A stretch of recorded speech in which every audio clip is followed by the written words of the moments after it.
Olá, olá para você que está chegando, seja muito bem-vindo, muito bem-vinda. Está começando mais um Newin Podcast. Olha só, não, você não acessou o canal errado, você não clicou no botão errado.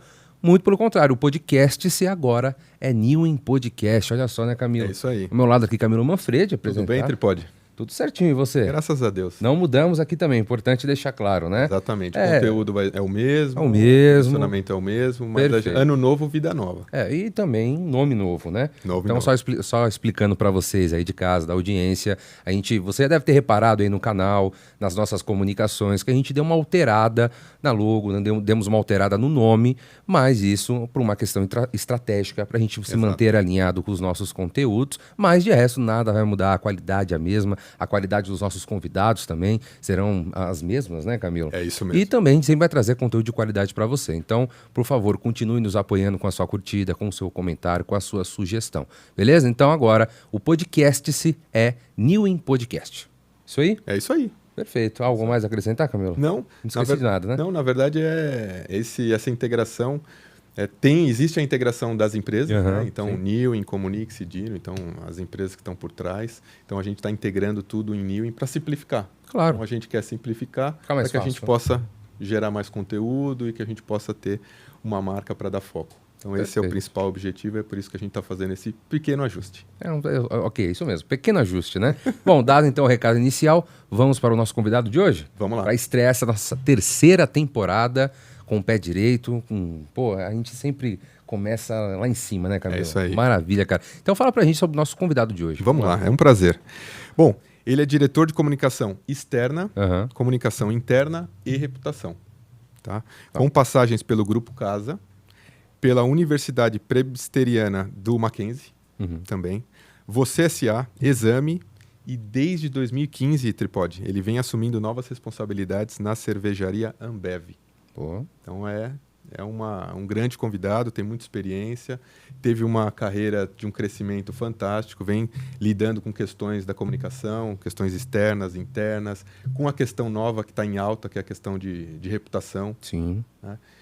E na cervejaria tem muitas marcas, né? Tem um tamanho gigante, acho que os desafios devem ser maravilhosos, né? Exatamente. E para conversar então com a gente, senhoras e senhores, recebam aqui no podcast, não, no Newin Podcast, na terceira temporada, no primeiro episódio, Lucas Rossi. Seja bem-vindo. Muito obrigado pelo convite, prazer estar aqui com vocês. Prazer é nosso, obrigado. Viu? Prazer é nosso, cara. E aí, quantos desafios, uma trajetória bacana. Mas antes da gente entrar nesse assunto, eu queria que você voltasse um pouquinho e falasse um pouquinho do início da sua trajetória. Quando foi que você entrou na comunicação? Era algo que você sempre quis?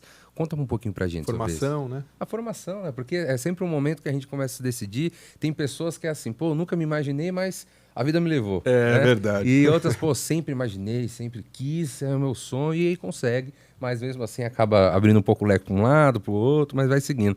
Como que foi para você? Cara, para mim, acho que de certa forma sempre eu tive por perto da comunicação. Tá.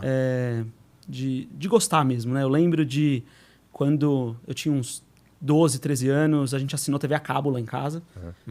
E eu ficava na CNN direto ali. E qualquer novidade eu saía correndo para contar para a família. Eu lembro quando a Lady Di morreu, que eu fiquei 2 dias inteiro na frente da televisão, olhando ali o que estava acontecendo. Não tinha noção do que era aquilo dentro de mim, mas eu sempre gostei de estar ligado com novidade. Quando eu tinha 17 anos, eu comecei a dar aula de inglês. E eu conto isso porque, para mim, no fim do dia eu estava fazendo jornalismo. Porque eu estava fazendo tradução. Né? Jornalismo, comunicação, para mim, nada mais é do que você traduzir 2 mundos. Conectar 2 mundos, criar uma ponte entre 2 mundos. Verdade. E como professor de inglês, eu estava fazendo isso. Né? Eu estava explicando uma língua para uma outra pessoa conseguir ter elementos para conseguir entender aquela língua, interpretar. E no fim do dia é a mesma coisa. Eu tenho uma história engraçada com a faculdade, porque eu queria prestar Casper. Meio sonho de ir para Times Square brasileira ali na Paulista e viver a vida rica da Paulista. E achava a Casper muito legal e tal. E aí, quando eu saí e fui fazer o vestibular, eu gabaritei tudo. História, geografia, português. E eu decidi chutar tudo C de matemática, porque eu falei, cara, vai cair uma C, eram 5 questões, não caiu, eu não passei. E uma primeira escolha errada, mas que no fim foi positivo, de prestar só um vestibular. E no ano seguinte... Sniper, É isso. É que não deu certo, não deu certo. E no ano seguinte, minha mãe me proibiu de prestar USP. Ela falou, cara, se você prestar USP, você vai entrar no diretor acadêmico, você vai se engajar, você vai virar político. E eu não quero filho meu nesse mundo. Acabei prestando PUC, Mackenzie, Casper. Eu queria ficar em São Paulo, eu sou de São Paulo. E entrei no Mackenzie. E no fim foi muito bom, porque o Mackenzie já tinha alguns anos de curso, mas tinha muita estrutura. A gente, quando foi estudar rádio, tinha uma baita estrutura, TV, uma baita estrutura. E durante a faculdade eu fiz iniciação científica, fui estudar comunicação corporativa, então tentar entender um pouco como que as organizações conversavam com seus públicos e públicos diferentes. Eu estudei, inclusive, como faculdades faziam comunicação com seus alunos ou com a sua comunidade. Estudei o jornal da USP, da PUC e da Uninove, se eu não me engano, na época. Para entender, né? Putz, uma tem um perfil muito mais de cliente, a outra de comunidade, e como que isso se dava. E o jornalismo foi me pegando. Eu, um pouco antes da decisão final, eu decidi rodar redações. Então, legal. Eu até hoje tenho vários e-mails que eu mandei para vários jornalistas que eu admirava, com a resposta deles. Bacana, hein? E é muito legal, né? Porque hoje, inclusive, esses dias eu tive um almoço com um jornalista que eu tinha mandado lá atrás. E ele me respondeu depois de 3 meses, porque ele estava numa apuração mega complexa, pediu desculpa, e dando força e tal. Claro. E tive um jornalista que era pai de uma amiga minha, que trabalhava na cultura na época, e me levou um dia para passar das 9 da manhã até as 10 da noite, quando o jornal entrou no ar. Imersão total, acompanhando a história toda. Que legal. E aí é apaixonante, né? O mundo de comunicação... você é novo nesse mundo, mas ele é encantador, porque isso de você conseguir observar o mundo, ler o mundo e traduzir o mundo a partir do teu repertório é uma coisa muito legal e gostosa de fazer. Verdade. Né? Sim. Então, me apaixonei e assim fui seguindo. É totalmente mágico, né, cara? E aí, nessa parte de redação, onde você iniciou, quando foi que você migrou para essa parte corporativa? Onde aconteceu essa virada? E como foi para você também sentir isso na pele? Porque é totalmente diferente, assim, o modo de vivência, a prática, o dia a dia. Então, como foi para você e quando realmente aconteceu essa virada? Boa. É diferente e não é tão diferente. Não. E eu chego lá, assim, porque eu demorei para entender que não era tão diferente. Talvez se eu tivesse entendido antes, teria sido até melhor. Eu trabalhei na Editora Abril, né? Quando eu estava no meu 3º ano de faculdade, eu prestei o estágio da Abril, passei no estágio da Abril. Um fun fact aqui é que eu prestei um monte de empresa, não passei em nenhuma, e o feedback de 2 foi: você é muito jornalista para vir para a empresa. Ô, louco. Mas acho que era o destino. Fui para a Editora Abril, fui trabalhar na Você S.A., que foi uma experiência muito incrível. Era uma redação que estava pensando já, discutindo o futuro do trabalho há 15 anos. Trabalho completamente home office, por exemplo, um negócio que não era tão discutido nos lugares e tal. Ali eu tive a oportunidade de entrar no mundo digital. A gente estava começando a engatinhar em rede social, então eu ajudei a colocar a revista nas redes sociais, e também ajudei a reformar o site inteiro. Na época a gente teve uma estratégia de trazer um monte de blogueiro para falar sobre finanças, carreira e tal. Perfeito. Super legal.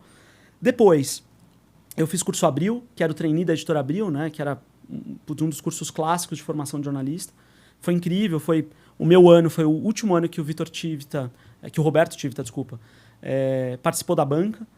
E foi um ano muito especial, assim, teve até palestra do Gay Talise no curso Abril, foi um baita curso Abril. Que legal. Voltei para a Você S.A., até por uma estratégia de, eu já conhecia todo mundo ali, já tinha minhas fontes, já conhecia todo mundo. Fiquei mais ou menos uns 2 anos lá. E aí, uma editora executiva, a Cris Mano, estava voltando de Nova York para montar a equipe dela na Exame. Estava montando a equipe dela, tinha algumas pessoas conhecidas, fui indicado, a gente conversou, ela me levou para lá. E aí, fui para a Exame, cobri negócios, sustentabilidade, gestão e marketing. E aí, outra baita escola, porque a Exame, a gente está falando de quase 10 anos atrás, sair na capa da Exame, naquela época, mexia o mercado. É verdade. Né? Sim. Verdade. E uma equipe, assim, uma redação assim, de um nível, de um conhecimento e uma redação também muito generosa. Assim, todo mundo muito legal, assim. Parceiro. Né? E uma galera muito boa, assim. Eu lembro de... Minha síndrome do impostor lá era diária. Eu falava, cara, não tenho que ficar aqui. Essa galera é muito, muito boa, né? Depois alguns viraram meus amigos, assim. Claro. Eu continuo admirando muito, assim, lendo e falando, cara, eu acho você sensacional. Mas é aí que você cresce, né? Quando você tem essa bagagem e esses profissionais fortes ao teu lado, Total. É isso que te... Eu lembro quando... Só um parênteses, assim, na minha primeira promoção na Ambev, eu liguei para uma editora que tinha sido minha mentora lá na Você S.A. para agradecer ela. Você vê que, que legal. 8 anos depois, eu falei, cara, se não tivesse sido você lá, eu não estaria aqui hoje, tenho certeza. Bacana. E aí na Você S.A., na Exame, a minha editora executiva um dia me chamou e falou, cara, tem uma matéria aqui sobre pessoas saindo do armário. O presidente da Apple, na época, tinha feito uma carta saindo do armário e falando sobre isso. Falou, cara, tem uma matéria aqui, vamos tentar investigar. Tinha uma matéria 12 anos antes da Exame que falava sobre isso, mas ninguém topava dar cara. Ela falou, você tem o desafio de tentar colocar alguém na capa pra gente tentar. 9 meses de apuração, 90 entrevistas, uma baita matéria que eu me orgulho de ter feito. E eu fui, matéria publicada, tal, comecei a ser chamado para uma série de eventos, né? Contar um pouco como eu fui parar na Ambev. Legal. Chamado para uma série de eventos, e num desses eventos de recrutamento, existem alguns eventos específicos de recrutamento de gênero, de raça e LGBT. Num desses, eu fui mediar uma palestra com as 4 pessoas que estavam na capa, e tinha uma pessoa da Ambev na primeira fileira. No fim da palestra, ele veio falar comigo, falando que existia um desejo de criar um grupo, os grupos de afinidade dentro da Ambev, tal. Eu tinha muito benchmark, tinha conversado com muita gente, podia conversar. A gente começou a conversar. Minha cabeça de jornalista era, aqui tem uma fonte. Isso. E é sobre isso. Acabou. Mas depois de 3 semanas ele falou, Lucas, tem uma vaga que eu acho que você pode se encaixar. E aí eu entrei num dilema, porque eu cobri a Ambev. Né? Eu tinha feito 2 capas de Ambev na Exame. E eu falei, putz... Como que isso vai ser visto? Como que vai ser? Eu aceitar, eu vou começar a conversar, se não der certo vai ficar chato depois, aquela situação. Passei 2 dias ali digerindo e falei, acho que eu já queria ir para o mundo das empresas. Sempre gostei, né? Lá atrás eu tinha tentado no estágio, não tinha rolado. Claro. E eu falei, deixa eu tentar, deixa eu pelo menos conversar. Comecei a conversar, foram 4 meses de processo. E aí o que me levou para a Ambev, que fez eu aceitar e eu querer, porque tinha um processo ali e um projeto muito grande de mudança da companhia.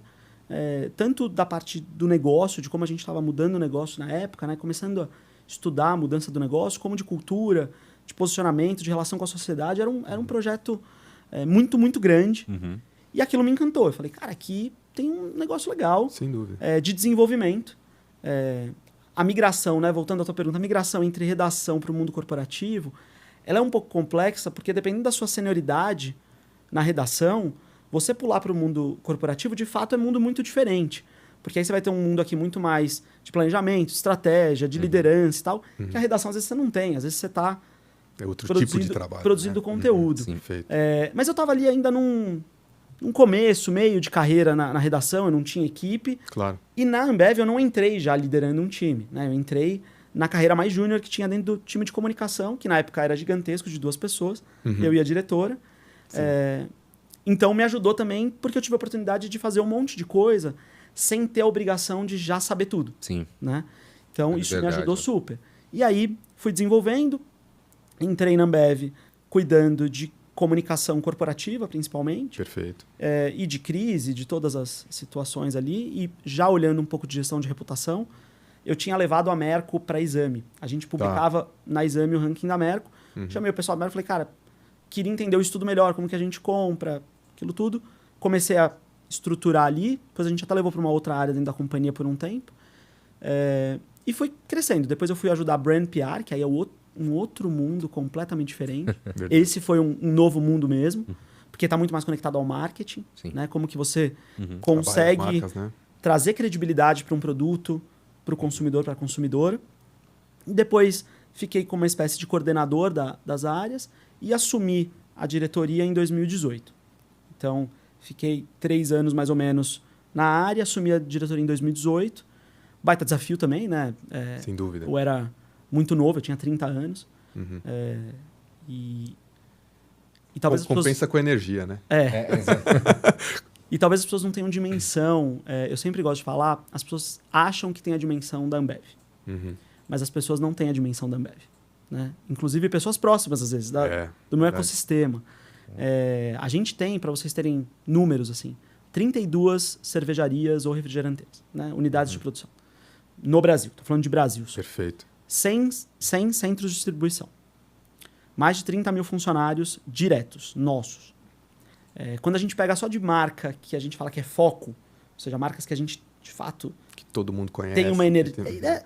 Nem que todo mundo... Que tem energia, que a gente coloca, de fato, uma equipe para trabalhar. A gente tem 12 grandes marcas. Você vê. Além disso, a gente tem 2 grandes serviços.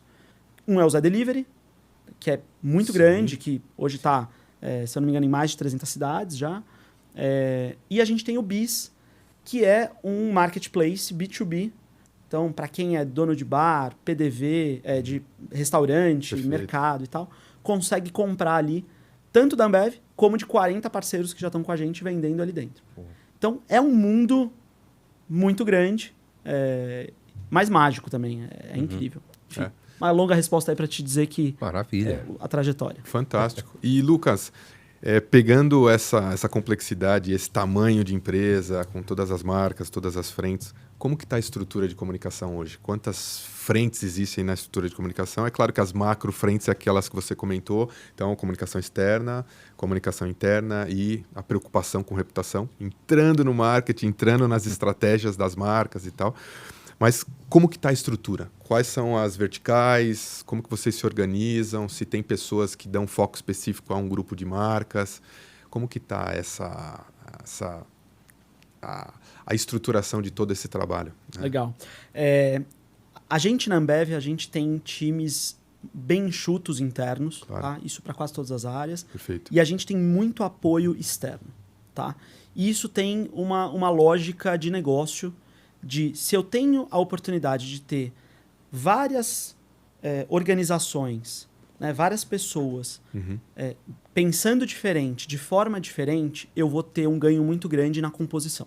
Claro. Então, hoje, o meu time direto são 6 pessoas, é um time pequeno, enxuto. Sim. Eu tenho uma pessoa para olhar toda a parte de PR de negócio, então todos os nossos novos negócios, assim como a Ambev como negócio, a gente tem capital aberto, enfim, toda essa parte. Perfeito. Uma pessoa para olhar comunicação corporativa, tudo que é a Ambev como uma corporação, então parte de gestão, logística, a parte de produção e tudo mais.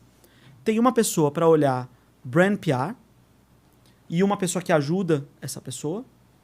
Então, 2 pessoas para olhar brand PR. Uma pessoa para olhar comunicação interna. E comunicação interna é um capítulo à parte. A gente não se coloca como uma área de recados internos. Recado interno, as unidades podem mandar para os seus times, né, como um aviso. A nossa função aqui é dar repertório e conhecimento sobre a companhia para o nosso time interno. Eu preciso que todo mundo esteja recheado das informações da forma mais rápida e profunda que podem dentro da companhia. Perfeito. E a 6ª pessoa, que é uma pessoa de governança e gestão de reputação. Tá. Que é um olhar muito mais holístico e 360 de reputação do que só comunicação. Né? Claro. Entender a companhia no curto, médio e longo prazo, como a gente está, quais são os desafios que vão surgir e como que a gente se estrutura para conseguir chegar daqui 10 anos com tudo certo para ali a gente estar bem posicionado. Perfeito. Então, esse é o time. E aí eu tenho um ecossistema que me apoia, claro. Com diversos fornecedores, que aí a gente chega em mais ou menos umas 50 pessoas. Tá. Então, eu tenho pessoas para ajudar em marca, em corporativo, né? Cada uma dessas caixas aqui tem um time nas agências. Perfeito. E aí a riqueza disso, explicando um pouco da lógica da estrutura, claro. Tem empresa que decide colocar todo mundo dentro. Hoje, por exemplo, eu não conseguiria promover todos os talentos das agências, se fosse internamente. Não teria esse caminho.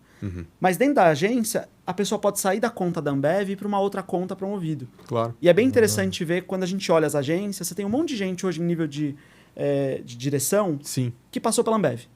Né? Então, as pessoas vão se já desenvolvendo. Atendeu a Ambev durante um tempo, né? Então, as pessoas vão se desenvolvendo e conseguem ir crescendo dentro da própria agência, o que dentro de casa eu não vou conseguir dar no ritmo dos talentos. Porque tem uma coisa importante, assim. Claro. A gente na Ambev, a gente, acima de tudo, acredita que as pessoas que estão com a gente é que fazem a diferença. Né? É verdade. Eu só vou fazer o melhor produto se eu tiver a escolha dos melhores ingredientes e tiver as melhores pessoas fazendo. Dentro de comunicação é a mesma lógica. Eu preciso ter as melhores pessoas comigo. E as melhores pessoas, seja diretamente, seja indiretamente, elas precisam crescer. Elas precisam ter oportunidade. Então eu preciso encontrar a melhor forma de fazer elas crescerem, estando felizes. E às vezes não vai ser comigo, mas pelo menos ela teve uma passagem com a gente e contribuiu com a gente contribuiu com ela e cresceu. Muito bom. Muito legal. E eu vejo você falando dessa estrutura, e é claro, Lucas, com essa trajetória incrível, a gente sempre pensa com as mudanças que vão acontecendo ao longo dos anos, com a tecnologia e tudo mais. Eu já queria te perguntar, cara, quais são os desafios que vocês encontram no dia a dia, tendo essa rotina, é claro, tendo essa preocupação agora nesse mundo corporativo. Eu queria que você falasse um pouquinho dos desafios que vocês encontram no dia a dia. Claro, não precisa deixar exposto aqui, né, e mencionar um específico, mas dos desafios de rotina, do dia a dia, e as preocupações que vocês têm também, tendo essa posição dentro da Ambev. Boa.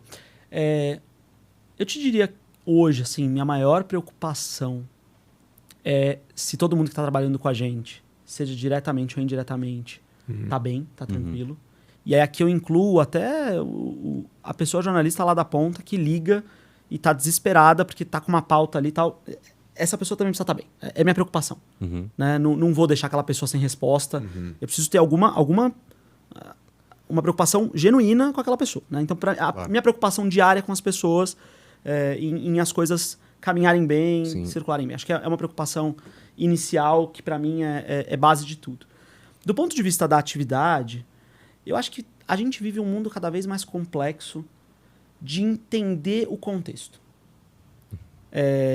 Há 10 anos, né, se eu faço um recorte de 10 anos atrás, se a gente pensar 2014, né, Copa do Mundo, você tinha muito menos canais do que você tem hoje. Sim. E aí, não estou aqui falando do básico de blogueiro, cara, qualquer ser humano virou um canal.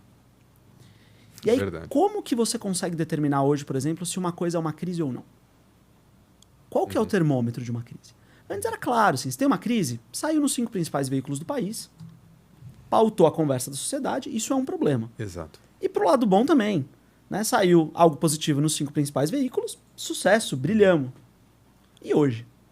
Qual que é a sua métrica de sucesso? Ou a sua métrica de atenção? Qual o tamanho dessa bolha que você Qual o tamanho? ali, né? Isso é talvez a maior preocupação. Né? E aí junto com isso vem tudo que tá atrelado a isso. É muito complexo. E eu acho que a gente vive cada vez mais o fenômeno, que até escrevi dia desses, do mito da caverna. Eu vivo um mito da caverna, você vive um mito da caverna e você vive outro mito da caverna, e para você o seu mito da caverna é o mais importante.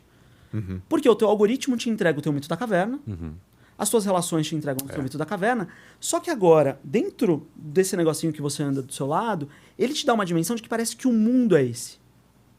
E aí a leitura de mundo, ela fica muito enviesada.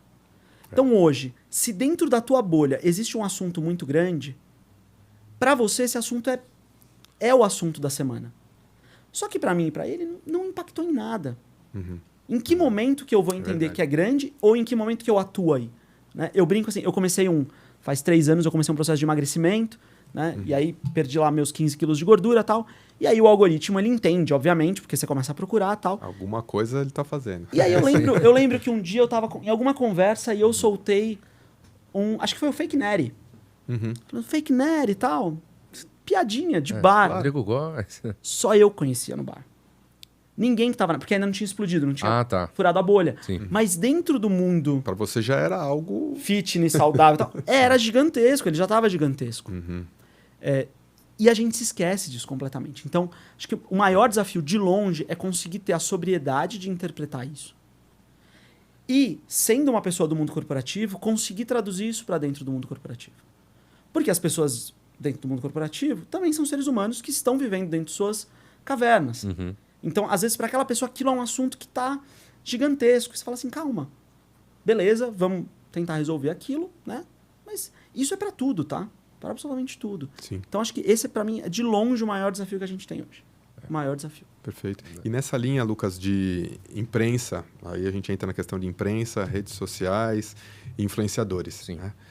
Dentro dessa linha, hoje tem muitos dados. Então, os dados de imprensa, então a imprensa não é mais 5 grandes veículos, assim, a imprensa é 1 milhão de fontes, ou seja, online, impresso, rádio, TV. Você tem as redes sociais, cada hora tem uma rede social nova, né? Tem toda a complexidade e as questões de que público está em cada uma das redes sociais, né? E como eu atinjo exatamente aquele público. E os influenciadores impactando de N formas. Como que você está vendo, assim, o que é mais importante, por exemplo, consumir em cada uma? Ou seja, o que vocês tiram de informações dos dados de imprensa, que é interessante para o teu negócio? O que você tira das redes sociais, que é interessante para o teu negócio? O que você tira ali dos influenciadores? É diferente. Hoje você já tem uma estratégia totalmente diferente para cada um dos canais e dentro de cada uma desses grandes blocos de veículos e tal, existem estratégias diferentes. Como que você está vendo tudo isso? Qual a relevância de tudo isso para você? Qual o impacto que existe, por exemplo, de redes sociais com imprensa? Se uma vem para atrapalhar a outra ou eles vão coexistir de maneira diferente e conjunta, compondo, somando? Como que você está vendo tudo isso? Boa. Minha visão é que, no fim do dia, é um grande bolo. Tá. Eu acho que talvez no PowerPoint fica lindo dividir, mas no fim do dia, para a audiência, que é quem realmente importa, claro, é um grande bolo. Né? Você, provavelmente, ou quem está ouvindo, acorda de manhã, abre o celular, vê talvez algum site de notícias, abre alguma rede social, abre o WhatsApp e isso compôs, né? Fez a composição do que você entendeu de leitura do mundo naquele momento. Né? Tudo isso te influenciou de alguma forma. Alguns canais, eles têm uma credibilidade maior, outros menor. Né? Então, você tem uma escala aí de credibilidade e você também tem uma escala de alcance e potência. Perfeito. O mundo perfeito é você ter o máximo de credibilidade e o máximo de potência. Né? Só que a credibilidade, hoje, ela também é relativa a depender da audiência. Né? Então, você tem que entender ali aonde que está essa real credibilidade. O jornalismo, que eu vou chamar aqui de clássico, o tradicional, perfeito, ele ainda é o lugar de credibilidade e de alcance real.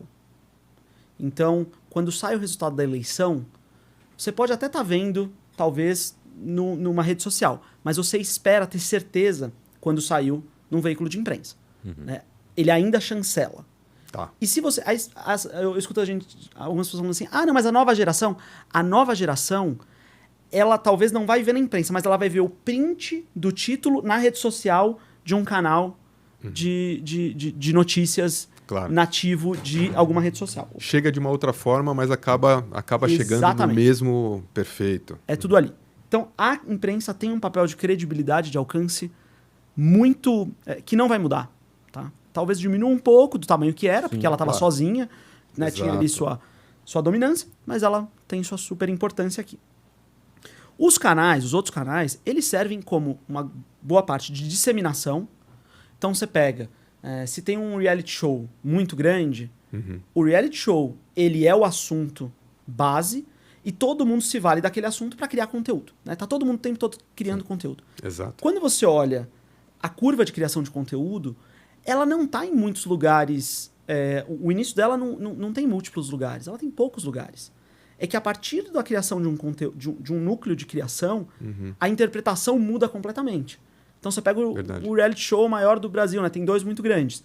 Você vê, a criação do conteúdo base é o mesmo. Cada um vai interpretando do seu jeito e fazendo aquilo crescer. Então, acho que a nossa função é sempre entender onde que está o núcleo dessa criação de conteúdo. Tá. Né? E não ir só na ponta aqui. Porque se eu fico só na ponta aqui, isso daqui tem um dispêndio de uma energia muito grande e você não vai ter o alcance que você precisa. Perfeito. E a parte de tudo isso, a gente não pode esquecer que hoje qualquer ser humano é criador de conteúdo. Qualquer ser humano consegue criar conteúdo, consegue crescer aquele conteúdo. É óbvio que hoje, né, da forma como já está estruturada a internet, você não vai ter alguém que sozinho vai ter um crescimento muito rápido e se manter ali. Às vezes tem um caso de um assunto que aquela pessoa fez, virou um vídeo que cresceu. Geralmente as estruturas estão mais organizadas para fazer alguma coisa crescer ou não. Mas qualquer um é. E aí, voltando para a história da caverna, Dependendo da pessoa criadora de conteúdo, aquele conteúdo fica muito relevante, às vezes com muita credibilidade dentro de uma caverna. E aí a gente precisa entender que a gente precisa cuidar daquilo. Claro. Né? Então, hoje, como a gente olha de forma estratégica, é tentar entender aonde estão esses nós iniciais, né? Quem que está de fato criando e influenciando e impactando, e o tempo todo monitorando tudo que está acontecendo para entender qual que é a percepção macro de quem está criando o conteúdo, Perfeito. porque isso é um estímulo, só que não é todo estímulo que repercute nas pessoas. Então, eu também tenho que entender como que as pessoas estão reagindo àquele estímulo. Para daí eu entender se de fato uma mensagem tá pegando ou não. Com as crises também, vocês têm esse pensamento? Mesma lógica. E aí a crise é interessante porque hoje você vê, às vezes, na história da bolha, é interessantíssimo isso. Às vezes algumas pessoas do ecossistema ou de dentro falam, nossa, isso daqui, você já viu esse vídeo? Tá explodindo. Você fala assim, calma aí. Porque o encaminhado com frequência do WhatsApp, ele dá essa sensação de ferrou. Tá muito grande. E aí você vai lá e fala assim, tá, como que eu meço se isso de fato cresceu? Né? Hoje, qual que é a visão que eu acredito? Se algo está dentro de uma bolha e não saiu da bolha, isso não aparece em rede social. Pode aparecer 3, 5 vídeos. O mesmo vídeo replicado 5 vezes. O mesmo post replicado 5 vezes. E está dentro da bolha. Você tem que atuar, obviamente. Se você percebe que esse assunto cresce e vai além, né, vira uma espuma que passa dessa bolha, você começa a ver isso sendo publicado nas principais redes sociais. As pessoas publicando e comentando aquilo. Mas ter esse discernimento não é algo trivial. Né? Dependendo da emoção ali, você come a pilha, que eu falo. Você come a pilha e o negócio fica complexo. Né? É bem difícil mesmo essa questão de crise, quando a gente fala de redes sociais e nos papos mesmo que a gente teve aqui, né, com pessoas incríveis, sobre esse cuidado. E aí até mesmo uma outra pergunta, né, visando aquilo que você falou sobre a preocupação, o cuidado com os funcionários. Como que é essa questão dos porta-vozes? Porque nessas questões de comunicado, de entender de todo mundo estar no mesmo ambiente, alinhados e tudo mais, qual é a preocupação de vocês também de passar uma mensagem clara, objetiva, transparente para os funcionários, para que todo mundo também, assim como um criador de conteúdo, né, hoje em dia todo mundo com o celular na mão pode criar conteúdo, fazer ali a sua faísca, criar uma espuma muito grande. Qual é a preocupação de vocês em relação a isso, a mostrar essa transparência das campanhas e tudo mais? Como é que funciona no dia a dia de vocês? A gente acredita... Hoje, problemas vão acontecer. Né? Antigamente, talvez, os problemas aconteciam e não apareciam. Acho que existia essa possibilidade há alguns anos. Hoje, isso é impossível de acontecer. Os problemas vão acontecer e eles vão aparecer. O que as pessoas esperam não é que o problema não aconteça. É a reação ao problema. É o como você reage a ele. Obviamente que a gente tem que separar o desejo da polêmica, né? E uma parte das redes sociais, ela se alimenta da polêmica do dia, né? Todo dia tem 1, 2 polêmicas que crescem. Verdade. Então você tem que tomar muito cuidado com isso para você não entrar ali. É óbvio que tem coisas que de fato são problemas, são uma polêmica real. Tem algumas que não tem isso tudo. Né? Então a gente tem que tomar muito cuidado, ser muito sóbrio nisso, para a gente também não ser operado por outras forças aí. Então acho que a gente tem que separar isso daqui, o joio do trigo. Problemas reais, eles demandam respostas rápidas e sóbrias. Né? Essas respostas, que a velocidade aqui para mim é o mais relevante, assim que eu conto para a sociedade, ao mesmo tempo que eu estou contando para a sociedade, eu tenho que contar para dentro. É imediato. Né? Ou às vezes até com 1, 2 minutos de diferença. Então, toda vez que a gente tem um problema que de fato ele é grande, relevante, a gente solta um e-mail para a companhia inteira.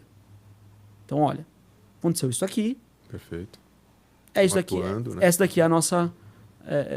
para vocês entenderem, foi isso aqui que aconteceu e estamos fazendo isso. A gente responde muito rapidamente. Porque, além de eu acolher aquelas pessoas, porque todo ser humano também tem suas inseguranças, Né? E eu estou dentro de uma instituição. A instituição tem um problema, eu preciso acolher todo mundo que está ali. Eu também dou insumos para aquela pessoa, caso ela seja perguntada por alguém próximo dela, de saber o que responder. Então, e isso deixa ela até mais forte, porque se alguém pergunta para ela e não tem o que responder, ela se sente mais insegura ainda. Você passa a ter 30 mil pessoas, né? Jogando a favor, né? Exatamente. Então, no fim do dia, para mim, o público mais relevante, mais importante e que a gente tem que cuidar com muito carinho, primeiro é o público interno. É o público que eu preciso saber de tudo primeiro, né? E aí, muitas vezes não dá para contar primeiro, porque são 30 mil pessoas, eu não tenho como saber se alguém vai contar para alguém, né? Mário de Andrade tem um poema que fala que todo amigo tem um melhor amigo que tem um melhor amigo, e por aí vai. Então, Mário Quintana, na verdade.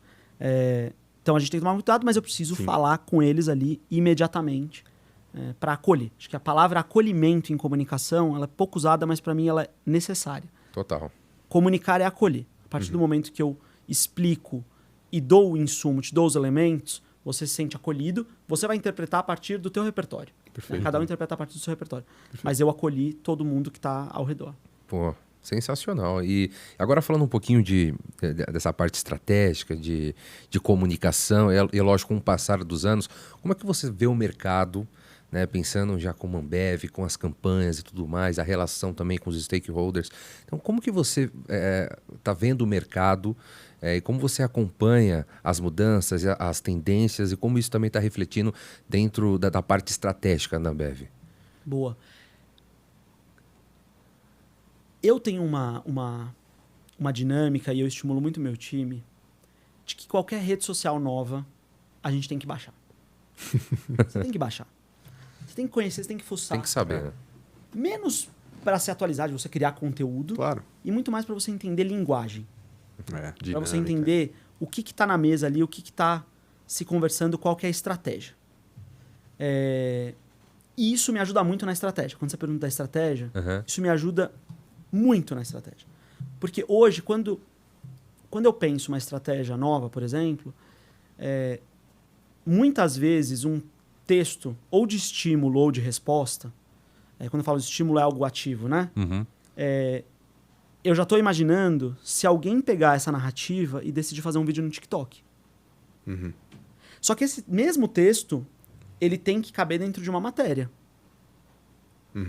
Né? Porque não existe, assim, eu tenho paura de quem fala que eu tenho que ter um texto específico para cada... Não existe isso. Você tem que ter uma mensagem só e ela vai ser, né, interpretada dependendo do canal. Perfeito.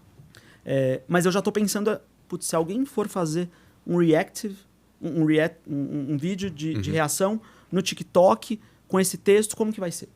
Então, os elementos, tanto que cada vez mais a gente tem que ir simplificando a mensagem. Eu brinco que aposto não existe mais. Colocou uma vírgula num texto, esse texto truncou. Né? Ele tem que ser, talvez, de frases menores, mais seguidas, porque a comunicação é feita dessa forma. Né? As pessoas estão lendo menos, elas estão vendo muito mais vídeo, ouvindo. Verdade. E esse formato é um formato de frases curtas. Então, o meu estímulo de narrativa tem que considerar isso. Então, voltando à tua pergunta inicial, assim, para mim, a gente tem que se atualizar o tempo todo do formato de comunicação e eu acho que é natural a gente julgar, né? O pessoal olha e fala assim, nossa, TikTok, olha isso. Tal. Cara, não tá no teu lugar de julgar. Tá no teu lugar entender isso e entender como que a gente usa esse formato para comunicar, para levar para mais gente. Então, o tempo todo a gente está nisso. E a gente não pode esquecer também que a pessoa que está numa redação hoje, a pessoa repórter ali mais júnior, por exemplo, tá no TikTok, vem do TikTok. Verdade. Ela não tá só se informando com o release que eu mando, ou com a conversa que eu tive, ou com uma fonte. Às vezes é um vídeo do TikTok que estimula essa pessoa a escrever uma matéria, que é onde está o lugar da credibilidade, né? Voltando ao que a gente estava falando. Então, tudo isso tem que se interligar, e aí a gente tem que estar o tempo todo ligado em tudo, para eu conseguir atualizar a minha narrativa, principalmente, e a minha estratégia pensando nesse todo interligado. Perfeito. Mais ou menos isso. Vai mudando, né? É importante isso, porque é até engraçado ver como o TikTok nasceu também. Ele nasceu ali com o intuito de ser vídeos para dança, para fazer uma trend, e de repente os formatos também foram mudando, foram passando por um processo de consumo diferente.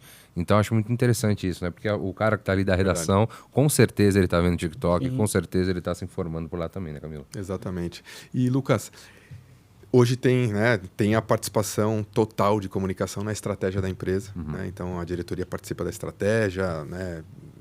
Entende todo o direcionamento que cada uma das marcas vão seguir e tal. E tem o grande desafio, né, de transformar essa estratégia da empresa em ações táticas, né, que vão realmente gerar um negócio. Né?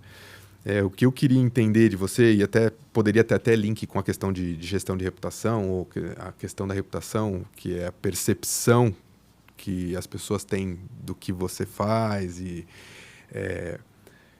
Existe algo que a gente conversou bastante aqui no ano passado, que é a criação de um colchão de credibilidade que você vai fazendo ao longo do tempo, que te permite, de tempos em tempos, escorregar naturalmente por questões do business e poder ter, através desse colchão, essa possibilidade de ter a palavra, poder expor o seu ponto de vista e tal. Então, o que eu queria te perguntar, entender um pouquinho como é que funciona, dessa questão da estratégia, da participação da estratégia, quais são as principais ações de táticas e realmente reais ali do dia a dia que vão ajudar a construção desse colchão de credibilidade e de sustentação para o negócio? Cara, para mim não tem segredo nessa história, tá? É o que é verdade. Simples assim. Se você tentar sair do que não é a verdade, não se sustenta. Perfeito. Né? O ponto é você tem que conseguir descobrir qual que são as verdades verdadeiras e fazer elas de fato crescerem. E ter muitas verdades verdadeiras, porque também se você tem poucas verdades, não adianta, né? Não exista profissional de comunicação que vai fazer milagre. Né? Eu acho que algumas empresas já se deram conta, e aí eu acho que isso está muito na figura da pessoa que está CEO, né? E aí de algumas pessoas ali do primeiro nível das empresas, de vice-presidentes, chiefs. Claro. Comunicação não é reverberação. Quando a empresa vê comunicação como reverberação, era melhor nem ter comunicação dentro da empresa. Era melhor ficar quieto e ter só marketing. Tá. Né? Comunicação corporativa é estratégico junto com financeiro, M&A, por exemplo, junto com um jurídico societário. É estratégico nesse nível. Legal. Porque qualquer movimento que uma companhia vai fazer, seja ela uma startup, seja ela média, grande, tudo começa, o básico do básico, com qual é a narrativa que você vai contar para os imediatos daquela história. Então, se a pessoa que está presidente de uma empresa tem um projeto de mudança da empresa, a narrativa dessa mudança, que deveria sair de comunicação estratégica, Sim. ela é essencial para a mudança do negócio. Essencial. Né? Para engajar as pessoas, para garantir que vai dar certo. Para garantir que vai dar certo. Então, eu realmente acredito que comunicação, para ser estratégica, ela precisa conseguir estar na mesa de decisão. Tá. Ela precisa estar na mesa de ter voz. Obviamente, não é a voz decisória final, muitas vezes, mas é uma voz que as pessoas escutam, é uma voz que tem credibilidade e é uma voz que as pessoas entendem como crucial para o negócio.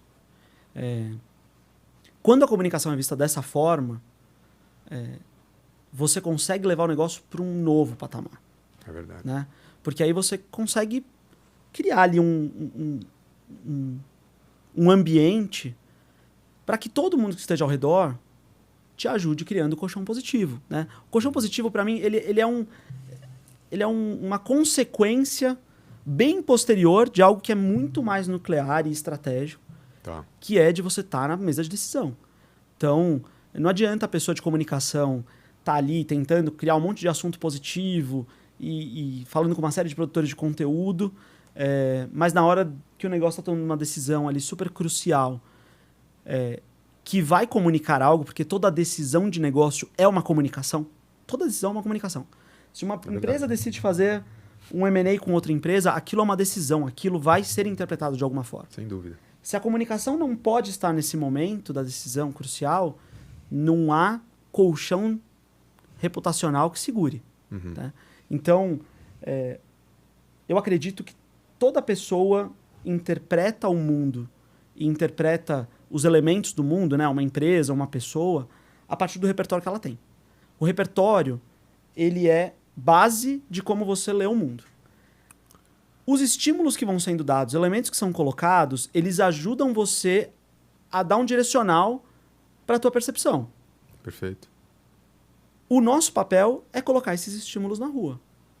Eu posso dar alguns estímulos positivos, mas os estímulos também vêm da decisão. Então, comunicação estratégica tem que estar na decisão. Não só aqui no release. Assim. Desde o início, né? Desde o início. Na decisão do negócio. Na decisão do negócio. Muito bom. Você acha que isso, inclusive, é uma dificuldade que ainda as empresas precisam entender? Porque a gente vê muito dessa confusão quando a gente fala de comunicação interna mesmo, ou de até mesmo um profissional que está migrando da redação para uma parte mais estratégica, sempre, né, gera aquela insatisfação do tipo, não, mas um jornalista não precisa mexer com número, não precisa mexer com aquilo. Então, você acredita que ainda falta essa percepção, tanto das empresas ou dos profissionais que estão chegando também, para entender que é importante estar no início do processo, para entender tudo, para fazer parte, para entender que os números sim fazem muita diferença e precisam estar já no início do processo. Então, como que você vê isso no dia a dia no mercado? Eu acho que os dois lados têm seu papel. Né? No papel das pessoas executivas, das empresas, os executivos, as pessoas mais clássicas, assim, né? CEO, COO, por aí vai. Essas pessoas precisam ter a dimensão do que o trabalho de comunicação é real. Né? E talvez uma parte disso é porque a gente não conseguiu dar a dimensão para essas pessoas ao longo da história. Né? Mas essas pessoas precisam... Né? As pessoas precisam também estar abertas a entender que isso hoje é crucial para o negócio. Né? Perfeito. É crucial e determinante para um negócio. Do lado das pessoas de comunicação, a escola de comunicação mais jornalística e até do RP, e uma parte até da publicidade e do marketing, não é voltada para a gestão estratégica. Né? A gente é muito voltado para o tático. Tá. Eu lembro da minha primeira semana na faculdade de jornalismo, minha primeira aula, eu saí com uma dupla para fazer uma matéria na rua. Que era... A gente já vai direto, você nem para e pensa assim, tá, como que eu estruturo isso? Qual que é o meu objetivo? Qual o objetivo? Você vai, né? A gente sempre sai para a rua. O RP, ele já tá lá pensando o evento ou como que ele vai... A gente já sai para a rua. E o trabalho estratégico é você parar, respirar, ler o mundo, ter a sobriedade de entender e ver aonde que você vai... como você vai trabalhar aquele tabuleiro. Então, eu acho que tem um papel das pessoas de comunicação também de entender que a criatividade, que às vezes eu entro em umas discussões, as pessoas falam, não, porque o PR tem que ser mais criativo. Não é sobre ser criativo só. Criativo é uma consequência. A gente tem que ser estratégico. E para ser estratégico, você tem que ter uma visão de mundo muito clara, uma leitura de mundo muito sóbria. Você precisa ter a credibilidade das pessoas ao seu redor para elas te passarem informação real. Porque senão você nunca vai tomar uma decisão. Então, eu acho que tem um papel grande dos profissionais de comunicação de conseguir criar relações que tenham uma verdade, uma credibilidade, que você vai ser chamado à mesa para quando tiver uma oportunidade ou um problema. E aí volto para a história da estratégia. E isso não é tão comum, até porque o profissional de comunicação, ele foi treinado e se coloca muitas vezes no lugar de ser só um replicador, um canal replicador. Né? De não estar sentando à mesa. Então, acho que esse é para mim, deveria ser uma das discussões principais que o mercado de comunicação deveria estar tendo. Como que a gente eleva esse nível e para de ficar nesse lugar só da replicação das coisas. Que é o que acontece muito hoje, né? Se virou uma tendência aí. E a gente falando disso, é claro, a gente está chegando já nos momentos finais aqui do podcast. Por mim, ficaria horas conversando. Eu sempre falo, tem muito assunto para a gente falar. Mas como mensagem final, eu queria abrir esse espaço para que você falasse também tanto dos maiores desafios aí que você encontra no dia a dia. Você comentou um pouquinho ao longo do podcast, mas queria que você abrisse essa mensagem final falando um pouquinho das tendências, né, para esse ano. Falasse também para os profissionais que estão nos assistindo, nossa audiência. A gente sempre tem profissionais que estão se formando, que vão iniciar, profissionais que já estão na área, né? Gestores, né? Líderes. Então a gente sempre tem um público bem mesclado, assim, claro, dentro do leque do assunto que a gente traz aqui. E eu queria dedicar esse espaço final para que você também fale um pouquinho aí e fique à vontade. Legal. Eu acho que o maior desafio que eu me provoco muito, assim, para mim tem dois. Uhum. O primeiro é ler o mundo, tentar entender o mundo. Não é algo simples, porque naturalmente a gente é enviesado, a gente tem um lado, né? Cada um o seu. Claro. Mas a gente precisa entender o mundo, tentar entender as agendas, o que está acontecendo. Eu faço muito esse exercício um pouco com a cobertura internacional, porque sai um pouco aqui do nosso estômago, aqui do dia a dia, e você começa a olhar e falar assim, tá, o que está acontecendo no Oriente? Né? E às vezes eu vou ler uma história lá de algum país que a gente nem lembra no nosso dia a dia e fala, o que está acontecendo ali? Para tentar entender assim, o que está acontecendo no mundo, quais são as grandes movimentações. E, obviamente, fazer esse exercício aqui dentro. Né? Lógico. Ler o mundo, digerir o mundo, interpretar o que está acontecendo ao nosso redor é assim, crucial para tudo. Né? E a gente também, aí para mim o segundo desafio está muito conectado a isso, como que a gente não se afoga na quantidade de informação que está aí. Sim. Né? A gente também tem que conseguir... A gente é viciado. O profissional de comunicação, e quem está próximo disso, é viciado em notícia, em novidade, em tudo. Perfeito. Né? E isso faz a gente não ter a interpretação, muitas vezes, sóbria das coisas. Porque a gente está afogado. Né? Então, ter a sobriedade, se afastar, né? Para conseguir ter essa leitura muito clara, para mim é o segundo grande desafio que a gente tem que estar muito atento. Então, ao mesmo tempo que é ler, interpretar e conseguir dar conta de entender todos os movimentos do mundo, e aqui eu estou falando de movimento social mesmo, do que está acontecendo com a sociedade, quais são as grandes mexidas que estão acontecendo, e quais são as agendas, né? Porque sempre tem agendas. Claro. A gente tem que tomar muito cuidado para a gente não se mergulhar nisso, para a gente poder ter o distanciamento e conseguir olhar muito bem. Então, o que eu brinco não entra na piscina e fica só na piscina. Entra na piscina, dá uma mergulhada, sai da piscina e olha a piscina de longe e vê o que está acontecendo na piscina. E a gente tem coisas grandes, né, Lucas? Tem conflitos, tem eleições com impactos gigantescos em vários países, ou seja, só esses dois pontos têm impacto global. Sim. Né? Então... esse, para mim, são os mais até... os que estão na mesa de forma clara, né? Sim. Você vê ali, e obviamente tem as agendas e tal... Mas agora, por exemplo, se você assiste Big Brother, sim, né? Cada novo personagem do Big Brother está trazendo uma agenda que está ficando pública. Sim. Né? Que agenda é essa? Que discussão é essa que vai ser? Estou falando de um programa gigantesco. Claro. Por outro lado, você tem, às vezes, um influenciador. Tem, por exemplo, um que eu adoro seguir. E eu tenho a tendência, eu sigo as pessoas por um tempo, depois eu paro para ir.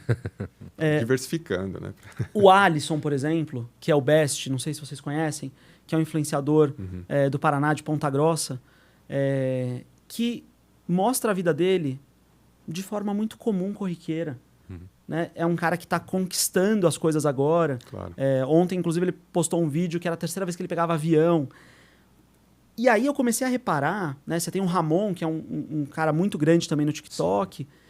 E tem um cara nos Estados Unidos que os vídeos dele são ele fazendo o vídeo de manhã acordando, tomando café da manhã. Ele vai pro trabalho, trabalha das 9 às 5, volta para casa, janta, faz academia, passeia com o cachorro, dorme. É isso. A vida é a vida que é a vida mais comum possível, claro, não é a vida do influenciador. Lógico. Né, mágico. Essas três pessoas, para mim, estão ditando um novo perfil que está surgindo nas redes sociais. O Ramon já é muito maior, né? Ele, obviamente, agora já foi viajar e tal. O Alisson é a pessoa de hábitos mais simples, mas que conversa muito com o nosso dia a dia. Lembra quando eu ia na casa da minha tia-avó e tal? Mas eles estão falando de uma simplicidade, de um lugar que é alcançável. Isso daqui é uma nova estética. Narrativa, é um novo território. Verdade. A gente precisa olhar. Eu preciso entender o que está acontecendo. Então, o tempo todo, eu estou tentando interpretar o que está acontecendo, né? Fazendo essas conexões. Então, acho que os 2 desafios entra na piscina, mergulha, entende tudo, sai da piscina, respira e fala o que está acontecendo aqui, o que está na mesa, e aí como que eu trabalho os elementos que eu vou colocar na piscina para fazer parte desse caldeirão, desse bolo de todos os produtores, criadores de conteúdo. Sensacional, hein? Incrível, né? Incrível. Gostei muito. Eu também adorei. Então, Obrigado. já te agradecer, Lucas, aqui. Pô, muito obrigado pela sua participação. Um prazerzaço. Foi dizer que a porta do New In Podcast está sempre aberta. Então, quando você quiser voltar, falar de um outro assunto, fique à vontade para voltar. Vai ser um prazer receber você aqui. E agradecer também ao Camilo. Obrigado, Tripod. Muito obrigado. E agradecer você que ficou na audiência. Vou pedir para abrir nessa câmera aqui para mostrar, né, já que mudamos, então vamos, né, mostrar mudar tudo, mesmo, mudar de verdade, mostrar tudo que mudamos aqui com placas novas. Então pedir mais uma vez para você ali no @newinoficial para vocês nos seguir nas redes sociais, tá? Então segue lá, deixe seu comentário aqui no vídeo, compartilha, curte se você está assistindo, se você está nos ouvindo aí, às vezes por outro streaming de áudio, né? Então fica à vontade aí para sempre. Acho que vale também agradecer nosso time interno, né? Que corre atrás também, de todas claro, com certeza, né? informações, Temos uma equipe maravilhosa aí que correu muito para fazer isso acontecer, para a gente conseguir mudar, iniciar a 3ª temporada com tudo isso aqui, né? Então é muito mágico estar aqui entrevistando, acompanhando, distribuindo esse conteúdo maravilhoso e tendo pessoas tão incríveis atrás da gente também ali. O Lucas falou, né? São produtos e são pessoas. Pois isso tá que vendo? faz mover. O ensinamento está aqui. Ele falou hoje pra gente. Pois então, agradecer mais uma vez. Muito obrigado, Lucas. Eu que agradeço pela oportunidade, pelo papo e vida longa ao New In Podcast. Com certeza. Vida longa. Obrigado, Camilo. Valeu. Obrigado você. Obrigado você aí de casa e nos vemos num próximo episódio. Sendo assim, um forte abraço e até mais. Tchau, tchau.